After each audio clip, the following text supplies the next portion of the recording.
ناظرین، اس وقت دنیا میں 3 مشہور اکنامک سسٹم، معاشی نظام موجود ہیں۔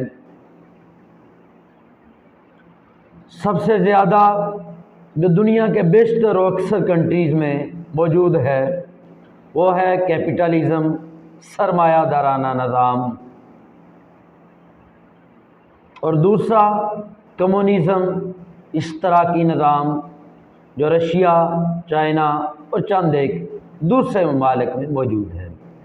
تیسرا معاشی نظام وہ اسلامک اکنامک سسٹم ہے، آلدو وہ مکمل طور پر دنیا میں کہیں بھی رائج نہیں ہے، لیکن وہ ان دونوں سسٹم سے کہیں بہتر اور کہیں زیادہ نفع بخش ہے۔ ناظرین، کیپٹلزم جو اس وقت دنیا کے بیشتر ممالک میں، خاص طور پر یورپ میں موجود ہے، اس کے نقصانات واضح ہیں اور روز بروز واضح ہو رہے ہیں۔ ناظرین، کیپٹلزم کا جو سب سے بڑا نقصان ہے وہ یہ ہے کہ جو امیر ہے وہ امیر سے امیر تر ہوتا جا رہا ہے، جو غریب ہے وہ غریب سے غریب تر ہوتا جا رہا ہے۔ دنیا کی دولت چند ہاتھوں میں سمٹ کے رہ گئی ہے۔ جو ساری دنیا کی دولت ہے اس کا 80% صرف 100 لوگوں کے ہاتھ میں ہے۔ جو 20% دولت ہے اس میں دنیا کے 200 کے قریب ممالک بھی شریک ہیں، اور وہ بڑے بڑے سرمایہ دار بھی شریک ہیں۔ اگر یہ کہا جائے کہ جو دنیا کی مکمل دولت ہے وہ چند ہزار یا چند لاکھ لوگوں کے ہاتھ میں سمٹ گئی ہے، شاید کہ جو دنیا کی 6 سے 7 ارب آبادی ہے ان تک دنیا کی دولت کا 1%، 1% بھی نہیں پہنچ پاتا۔ چند ہزار یا چند لاکھ لوگوں کے ہاتھ میں ساری دنیا کی دولت ہے۔ دوسرا معاشی نظام کمیونزم، اشتراکی نظام، جو چائنا، رشیا اور چند ایک دوسرے ممالک میں موجود ہے، آلدو اس شد و مد کے ساتھ جس طرح آج سے چند دہائیاں پہلے موجود تھا اس طرح تو موجود نہیں ہے، لیکن جس فارم میں بھی موجود ہے وہ انسانوں کے لیے کسی صورت بھی نفع بخش نہیں ہے۔ انسان اگر چاہے اس اشتراکی معاشی نظام میں کہ میں نے محنت کی، میں نے اپنی صلاحیتوں کو بروئے کار لایا، لیکن میرے بعد جو میرے بیٹے ہیں، میری اولاد ہے، ان کو یہ محنت نہ کرنی پڑے، میری یہ دولت ان تک ٹرانسفر ہو جائے، یہ پراپرٹی میں ان کو دے دوں، یہ فیکٹری میں ان کے نام پہ بنا دوں، تو وہ ایسا نہیں کر سکتا۔ مطلب ریاست انسان کے نجی معاملات میں، پرائیویٹ معاملات میں اس حد تک مداخلت کرتی ہے، انسان کسی بھی چیز کا مالک نہیں ہے، کوئی چیز کسی اپنے کو دے نہیں سکتا۔ ناظرین، تیسرا معاشی نظام ہے اسلامک اکنامک سسٹم، جو دنیا کا بیسٹ معاشی نظام ہے، لیکن بدقسمتی سے اس وقت دنیا میں مکمل طور پر کہیں بھی راج نہیں ہے۔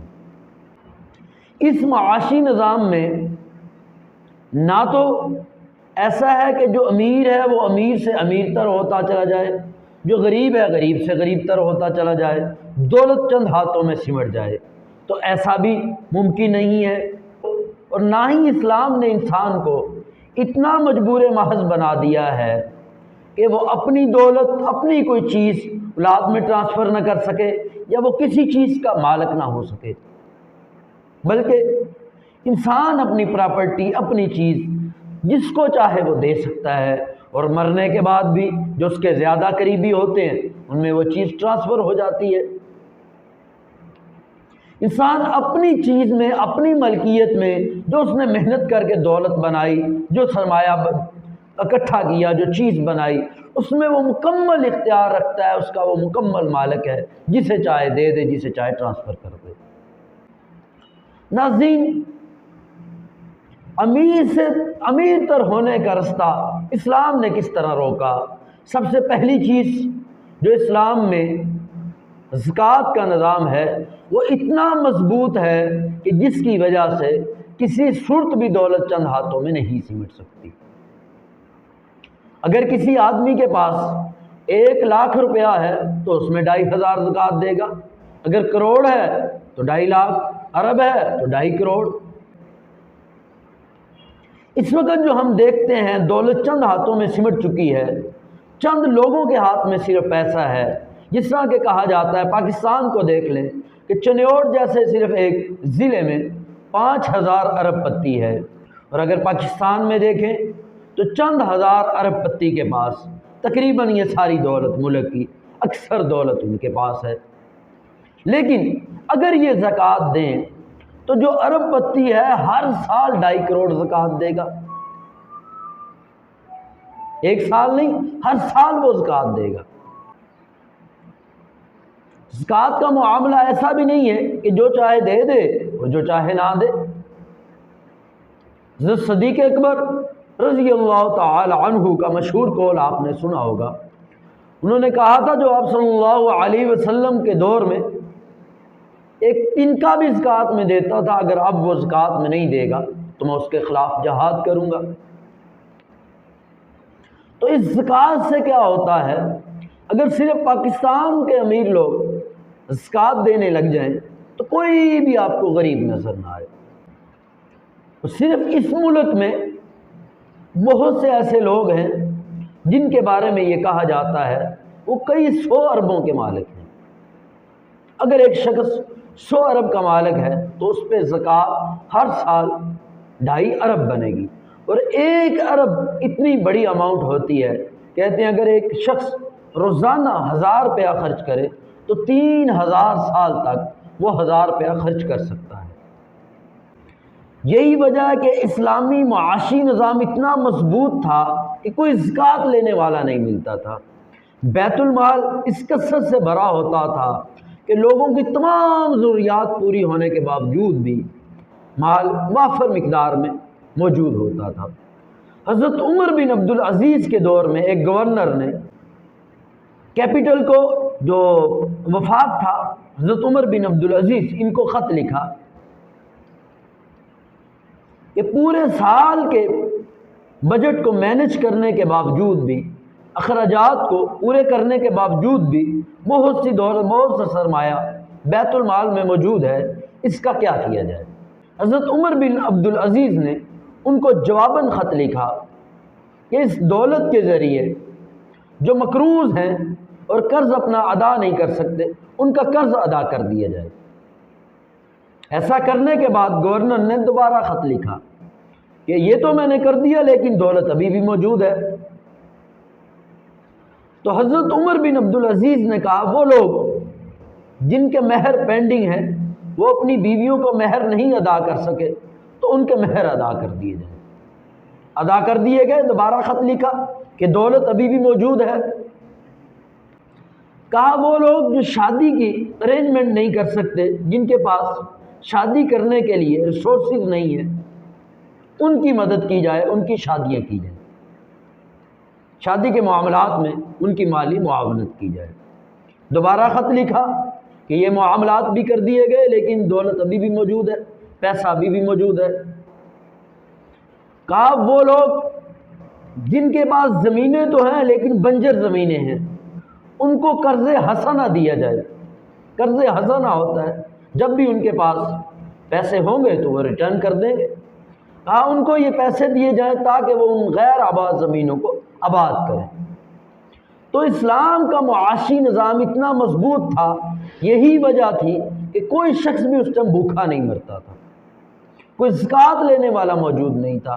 آپ حساب لگا لیں کہ اگر پروونشل گورنمنٹ یہ کیپٹل گورنمنٹ کو، وفاقی حکومت کو یہ کہہ رہی ہے تو فاقی کو اگر ضرورت ہوتی پیسوں کی تو وہ کہتے ہمیں دے دو۔ یقیناً ایسے حالات موجود تھے کہ کہیں بھی پیسے کی ضرورت نہیں تھی۔ پھر زکوٰۃ کا نظام ایسا ویلفیئر کا، لوگوں کے بھلے کا بنایا گیا ہے، آپ ہر اس شخص کو زکوٰۃ دے سکتے ہیں جس پر زکوٰۃ فرض نہیں ہے۔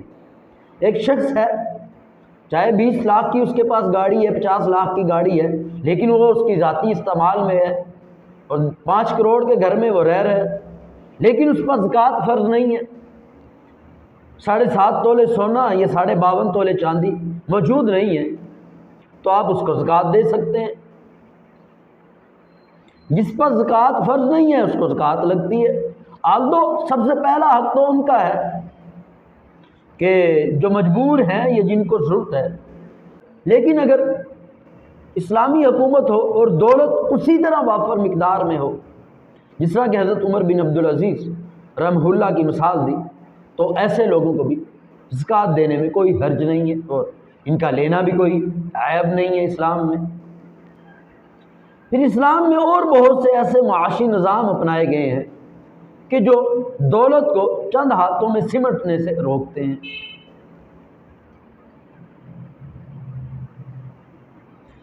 اسلام سودی نظام کا سخت مخالف ہے، بلکہ اس کو اعلان جنگ کہتا ہے۔ کوئی بڑے سے بڑے گناہ کے بارے میں اسلام میں اعلان جنگ نہیں کہا گیا۔ یہ نہیں کہا گیا کہ اللہ اور اس کے رسول کی اس کے ساتھ جنگ ہے جو یہ گناہ کرے گا۔ سود وہ واحد گناہ ہے جس کے بارے میں کہا گیا ہے کہ جو سود کا کاروبار کرتا ہے، سود کا لین دین کرتا ہے، اس کے ساتھ اللہ اور اس کے رسول کا اعلان جنگ ہے۔ کیوں کہ سود وہ سسٹم ہے جس نے ہمارے معاشی نظام کو تباہ کر کے رکھ دی ہے۔ کیا ہوتا ہے، ایک آدمی آتا ہے، ایک بھاری مقدار میں سود پہ رقم لیتا ہے، پیسے لیتا ہے، ایک فیکٹری بناتا ہے۔ فرض کر لو اگر وہ بغیر سود کے پیسوں سے فیکٹری بناتا تو ایک موبائل اگر 10,000 میں تیار ہوتا تو وہ مارکیٹ میں کتنے میں بیچتا؟ یقیناً 12,000 میں اس نے بیچ دینا تھا، اپنا 2,000 پرافٹ رکھ کے۔ لیکن جب اس نے سود پہ رقم لی تو اس کو ایک چیز، ایک پروڈکٹ خود ہی 12,000 میں پڑ رہی ہے، تو وہ کیا کرے گا؟ یقیناً اپنا پرافٹ رکھنے کے بعد بیچے گا، یقیناً 13 سے 14,000 میں بیچے گا۔ تو اس کا نقصان کس کو ہوگا؟ غریب کو ہوگا، اس کو چیز مہنگی ملے گی۔ اور ہم ملکی حالات کو بھی دیکھتے ہیں کہ سود کے وبال کی وجہ سے ملک کس حد تک مشکلات کا سامنا کر رہا ہے کہ ان کو سود ادا کرنے کے لیے بھی قرض لینا پڑ رہا ہے۔ پھر اسلام نے ذخیرہ اندوزی سے منع کیا۔ کیا ہوتا ہے، ہمارے بڑے بڑے سرمایہ دار اناج کو سٹاک کر لیتے ہیں، مارکیٹ میں مصنوعی شارٹیج ہو جاتی ہے چیزوں کی، چیزیں مہنگی ہو جاتی ہیں، ڈیمانڈ بڑھ جاتی ہے، سپلائی کم ہو جاتی ہے، پھر یہ اپنے مرضی کے نرخوں میں وہ چیز بیچتے ہیں۔ پھر اسلام نے کسی بھی چیز پر قبضہ کرنے سے پہلے اس کو آگے بیچنے سے منع کیا، کیونکہ یہ بھی ہمارے معاشی نظام کے لیے نقصان دہ ہے۔ ہمارے سرمایہ دار کیا کرتے ہیں، قبضہ بھی نہیں ہوتا یا بعض اوقات ہوتا ہے ذخیرہ اندوزی کے ذریعے، یہاں سے ایک چیز خریدی، یہاں سیزن ہے، سستی مل رہی ہے، کسی اور ملک میں بیچ دی، پھر جب یہاں چیز مہنگی ہوگی، سیزن آؤٹ ہو گیا تو دوسرے مالک سے کسی اور جگہ سے چیز منگائی، وہ یہاں مہنگے داموں بیچی، دونوں طرف سے دولت کمائی۔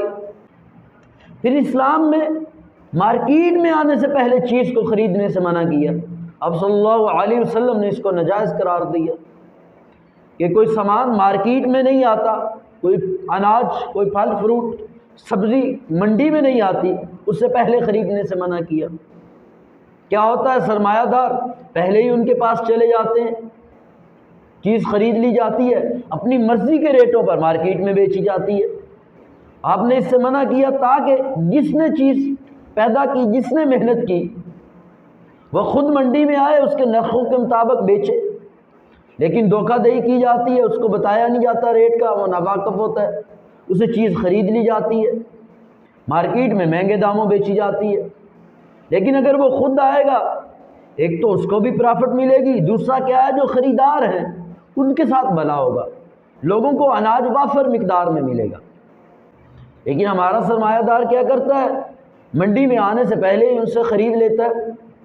ہو سکتا ہے ایک چیز اس کو 10 روپے میں پڑ رہی ہے اور مارکیٹ میں آ کے وہ 50 سے 100 روپے میں بیچ رہا ہے۔ پھر ایک اور چیز جو ہمارے معاشی نظام کو بہت زیادہ تباہ کر رہی ہے وہ ہماری کرنسی ہے۔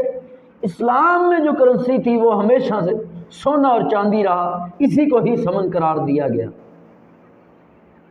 اس کا فائدہ یہ تھا کہ چیزوں کی قیمتیں نہیں بڑھتی تھی۔ ایک دینار کی بکری اگر آپ صلی اللہ علیہ وسلم کے دور میں ملتی تھی تو آج بھی 1 دینار کی بکری مل جاتی ہے۔ 1 دینار 4.25 ماشے کا ہوتا تھا، جو تقریباً 70 سے 80 ہزار روپیہ آج کے دور میں رقم بنتی ہے۔ آپ صلی اللہ علیہ وسلم کے دور میں بھی اتنے کی بکری مل جاتی تھی، آج بھی مل جاتی ہے۔ جب کرنسی جو تھی، جب ثمن اس وقت سونا اور چاندی تھے، اس کا فائدہ یہ ہوتا تھا کہ چیزوں کی قیمتیں بڑھتی نہیں تھی۔ لیکن ویسٹ نے ہمارے ساتھ کیا دھوکہ کیا؟ اس سونے چاندی کی جگہ پر اس کی رسیدیں ہمارے ہاتھ میں تھما دی، جن کو آج کل ہم نوٹ کہتے ہیں۔ یہی وجہ ہر نوٹ پہ یہ عبارت لکھی ہوتی ہے کہ بینک دولت پاکستان 1000 روپیہ حامل حاضہ کو مطالبے پر ادا کرے گا۔ مطلب کیا کہ یہ 1000 روپیہ نہیں ہے، یہ کس کے بدلے میں چھپا؟ اس سونے کے بدلے میں چھپا، اور اس کی یہ رسید ہے۔ وقتی طور پر تو اس کے بہت سے فوائد بتائے گئے، لیکن آج ہم اس کے نقصانات سے گزر رہے ہیں۔ ان نوٹوں کا، اس کرنسی کا سب سے بڑا نقصان کیا ہے کہ یہ افراط زر کا وجہ بنتے ہیں۔ حکومت کیا کرتی ہے؟ فرض کریں 1 لاکھ کا سونا ہے، اس کے بدلے میں کتنے نوٹ چھپنے چاہیے؟ 1000 کے 100 نوٹ چھپیں گے تو 1 لاکھ کا سونے کے برابر ہوں گے۔ جس طرح کہ پچھلے سال 1 تولے کی قیمت کیا تھی؟ 1,00,000 روپیہ۔ پچھلے سال 1 تولے کے بدلے میں کتنے نوٹ چھپے؟ 1000 کے 100۔ لیکن حکومت کیا کرتی ہے؟ ایکسٹرا نوٹ چھاپ دیتی ہے۔ جب ایکسٹرا نوٹ چھاپتی ہے، تولا تو وہ 1,00,000 کا تھا، اس کے بدلے میں اس نے 200 نوٹ چھاپ دیے، تو یہ جو 1000 تھا، جس کو ہم 1000 پچھلے سال سمجھ رہے تھے، اس سال اس کی ویلیو 500 رہ گئی۔ جو چیز پچھلے سال ہمیں 1000 کی ملتی تھی وہ ابھی 2000 کی ملے گی، جو 500 کی ملتی تھی وہ 1000 کی ملے گی۔ اصل میں چیزوں کی قیمت نہیں بڑھی، کیا ہوا؟ پیسے کی ویلیو ڈاؤن ہو گئی۔ وہ پیسے جو آپ کی جیب میں ہیں، جو 1000 کا نوٹ آپ کی جیب میں آپ سمجھ رہے ہیں اس کی ویلیو 1000 کے برابر ہے، کیونکہ یہ 1000 کا نوٹ ہے، اس کی ویلیو ڈاؤن ہو کے 500 کے برابر رہ جاتی ہے۔ کیوں؟ حکومت نے جو 1,00,000 کا سونا تھا اس کے بدلے میں 200 نوٹ چھاپ دیے 1000 کے، تو کیا ہوا؟ جو آپ کی جیب میں پیسہ تھا اس کی ویلیو ہاف رہ گئی، وہ 500 کے برابر رہ گئی۔ تو حکومت اپنے مقاصد کو پورا کرنے کے لیے بعض کا تو ٹیکس لگاتی ہے، اس کے ذریعے پیسے وصول کرتی ہے، لیکن ایک دوسرا میتھڈ بھی اپنایا جاتا ہے کہ جو نوٹ ہیں وہ زیادہ چھاپ دیے جاتے ہیں تاکہ براہ راست ٹیکس نہ لیا جائے۔ اس طریقے سے عوام سے پیسے لے لیے جائیں، نکال لیے جائیں۔ اگر ہم چاہتے ہیں کہ دنیا سے افلاس کا، غربت کا خاتمہ ہو اور دولت جو چند ہاتھوں میں محدود ہو کر رہ گئی ہے، سمٹ گئی ہے، اس نظام کا خاتمہ ہو، تو پھر دنیا کا واحد سسٹم ہے وہ اسلامی اکنامک سسٹم ہے، اسلامی معاشی نظام۔ ہمیں یہی رائج کرنا ہوگا، اسی کے لیے ہمیں تگ و دو اور کوشش کرنا ہوگی۔ ویڈیو سننے کا بہت شکریہ، اپنا بہت سا خیال رکھیں، اللہ حافظ۔